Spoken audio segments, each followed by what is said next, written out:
Donc, double-clic à droite du nom du calque. Normalement, sur certains sujets, ça devrait marcher, cette technique.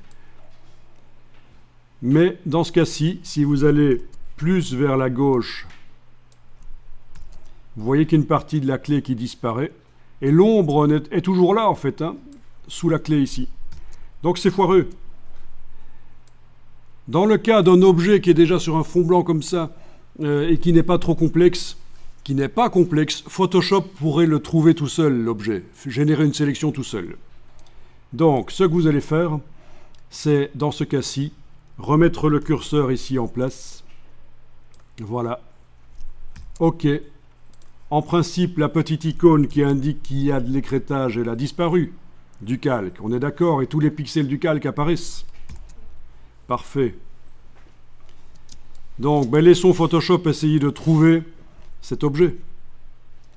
Sélection, sujet. Menu sélection en haut de l'écran, sujet. Et voilà. Donc ça marche plus ou moins bien. Une autre technique aurait été d'utiliser la plume, bien sûr. La plume pour faire rapidement une sélection autour de l'objet, mais ça suppose qu'on maîtrise la plume. Et qu'on sait comment transformer la plume, le tracé en sélection par la suite. Bon, c'est déjà pas trop mal ça. Donc une fois que vous avez ça, vous allez surtout pas essayer avec des outils comme le lasso d'essayer de corriger les choses, de créer le trou ici. C'est vrai qu'avec le lasso, si on enfonce la touche Alt, on va pouvoir faire un trou, mais non, on va pas le faire au lasso, c'est foireux. Corriger les sélections avec les outils là, comme le lasso, c'est foireux. On va les corriger avec le pinceau s'il faut. Bon, il faudrait que donc la sélection soit accessible sous forme de pixels, et pour ça, vous allez devoir cliquer sur l'icône du masque ici. Et voilà. Donc la sélection n'existe plus sur l'image.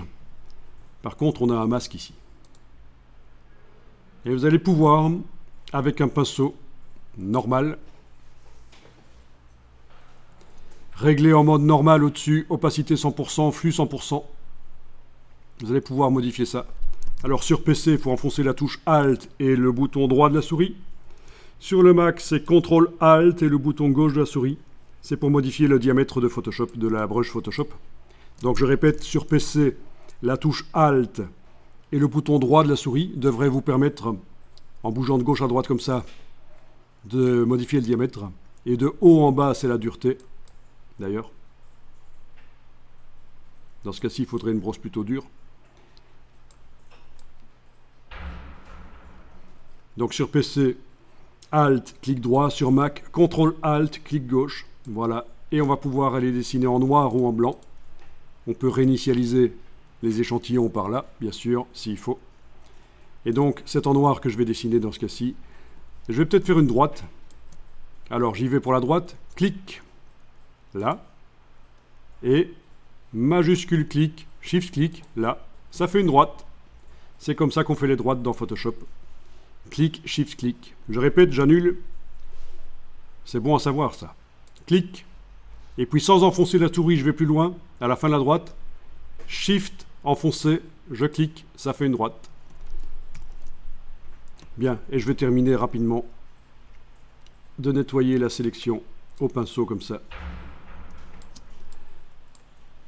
Bon, c'est pas toujours évident de voir à quoi ressemble cette chose. CTRL H, commande H pour masquer la grille de pixels. Clic, Shift clic, voilà. Et puis là, je continue manuellement. Pratique ça, je ne sais pas si vous connaissiez le Shift clic avec le pinceau. Voilà. Et là, on peut aller